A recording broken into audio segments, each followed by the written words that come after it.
Water should be seen as affecting practically everything. It's a precondition for human existence.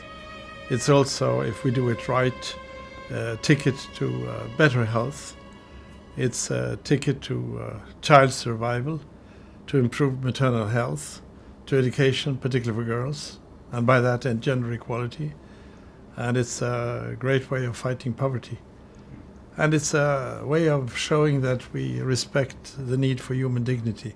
The most important issue from 2015 forward is providing safe drinking water. Our research since receiving the Wonderful Water Prize has shown that there are about 26 diseases transmitted by water that simple filtration could either reduce the incidence or prevent, particularly parasites.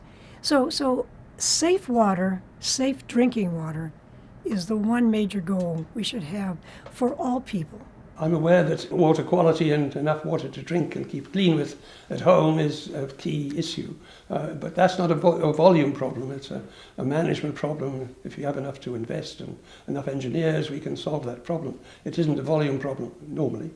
But we're not sure at all about whether we have enough water for another 2 billion people.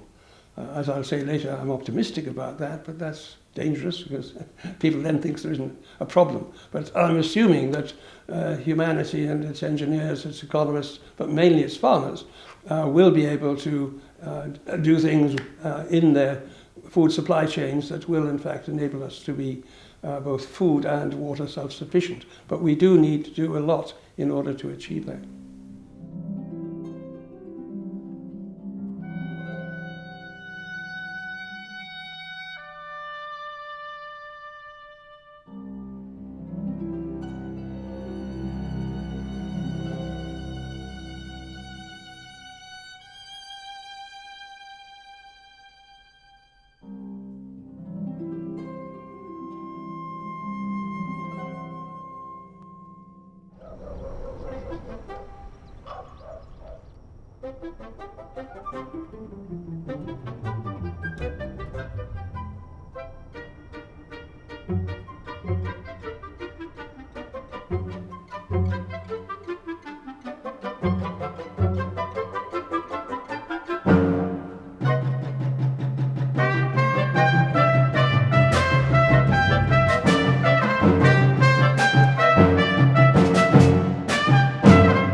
By providing safe water, it's possible to solve some very serious problems.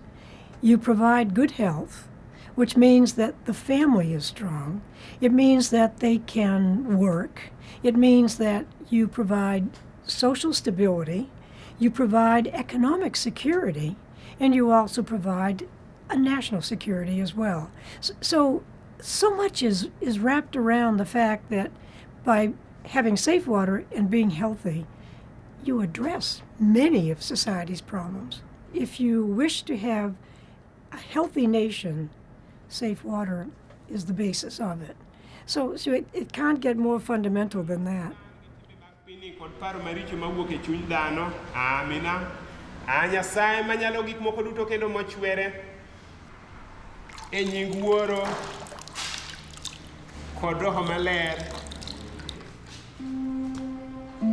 Chakuru nyathini nying Washington Omondi.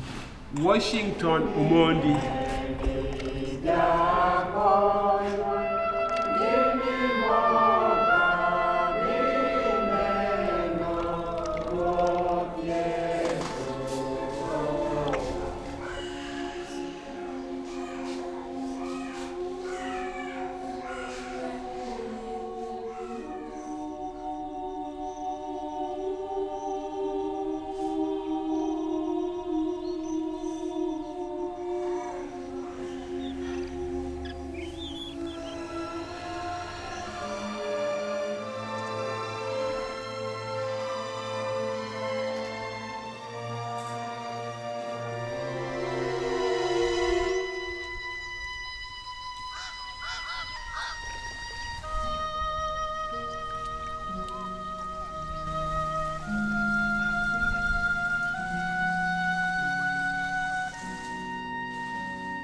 Well, I'll tell you two stories.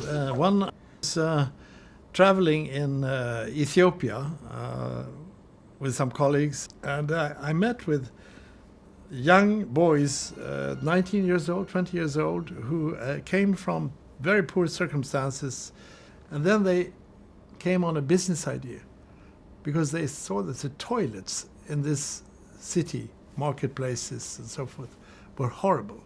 Places that people didn't want to visit. So they took it upon themselves, at some sacrifice, I would say, to clean up the town's public toilets. So they started to earn money, and then they developed this into a business. So this young man had employed, I think, 15, 20 people finally, and they moved into other areas. And this was great. So I went to see him in his office. And on the wall, he had an area where he wrote the direction of this company. And the first word that he wrote was sustainability. You know, our community is a combination of scientists and activists. And I think the main role of our community is to be humble and not to be arrogant. And I say this because I think the most important learning about the wisdom of water management will come from the poor and not the rich. People who are closest to nature know not to abuse nature. They actually learn from nature, they imitate nature, they make the best out of nature. And I think that's what modern scientists often forget. Modern activists forget. We think we know best. And I think the most important role that we play is to take this learning of the rationality of resource use, of the frugality of resource use, and take this learning and infuse it with modern science to make it more productive.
The role of women is very clear.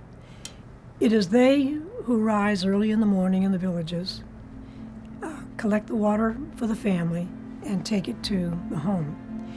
They understood very clearly when we showed them water that had been filtered and water that had not been filtered.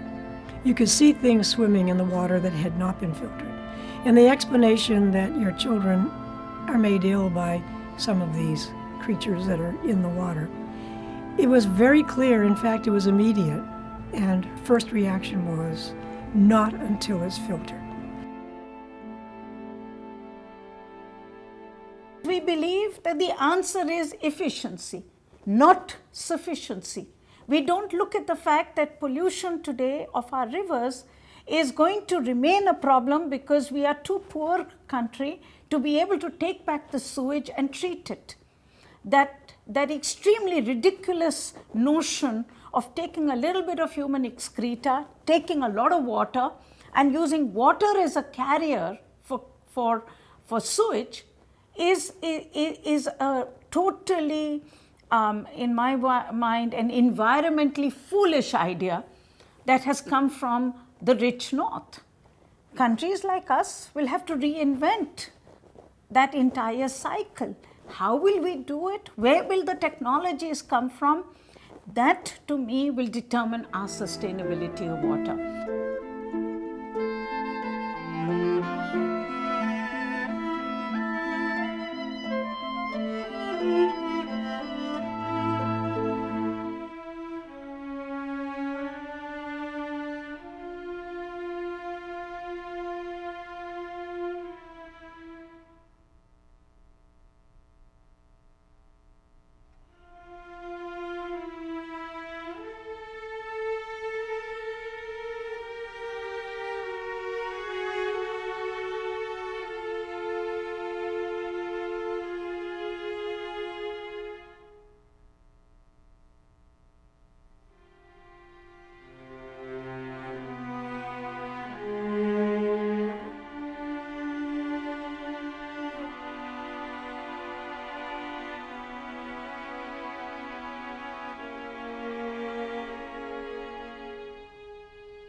I'm optimistic because there are technologies that will help. In the food water sector, we obviously will know that if we improve the yield of crops, then we will use the water more effectively. So we're now getting to where I care. Farmers are already working miracles in feeding us. They now feed 3 times as many as they did when I was born. So something's going well. We can't assume that all is well because we are in fact damaging both the water and the soil environment in producing those crops. So what we need to do is to help farmers not only produce more, but we need them to be good stewards of water. About 1,000 cubic meters of water are needed to produce 1 ton of wheat. 16,000 are needed to produce 1 ton of beef, because an awful lot of feed that would have come to us has gone through the animal and then come to us. So vegetarian diet is roughly half the size of a big beef-eating diet. So you don't have to eat no meat, you just have to not eat a lot of meat, and you can have a perfectly balanced diet, which is good for health as well as good for the environment's health.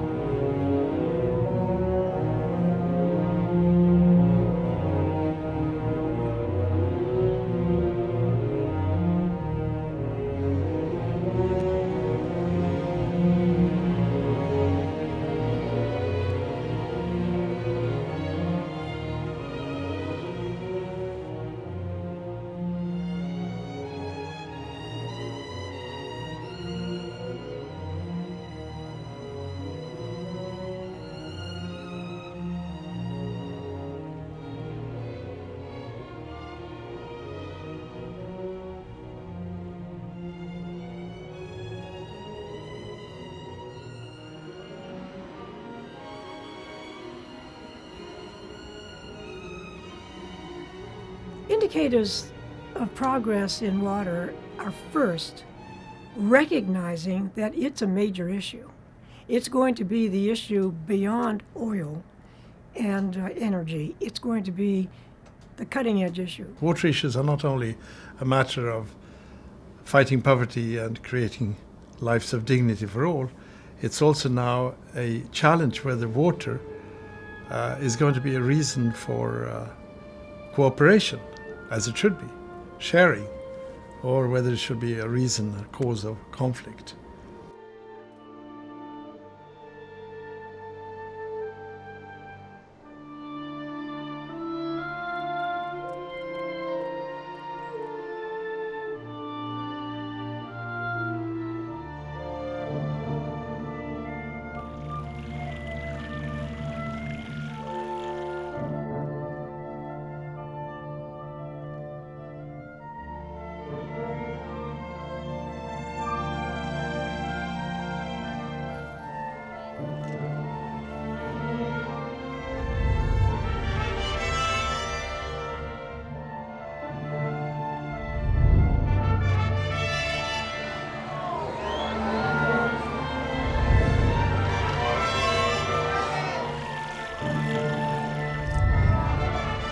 we are to have healthy societies that grow and that turn out to be peaceful and more harmonious than in today's troubled world, then it is also in our interest that we create those conditions. What is needed for water in sustainable development is to create a network of the many organizations who are addressing safe water, either determining the presence of water or providing water sources or purifying the water. There are many organizations, and if we could bring them into a network, collaborating, avoiding duplication, expanding into areas where they are not now covering, I think we can do far more than any other kind of operation. What gives me confidence is that we are beginning to realize that the ways in which we were cleaning our rivers, managing our water, planning our industrial waters waste is not good for us. So the ability to look outside the box, the ability to redefine the problem and so the solution, that's what encourages me. Not the fact that we are beginning to care about it, but the fact that we are beginning our search for new answers.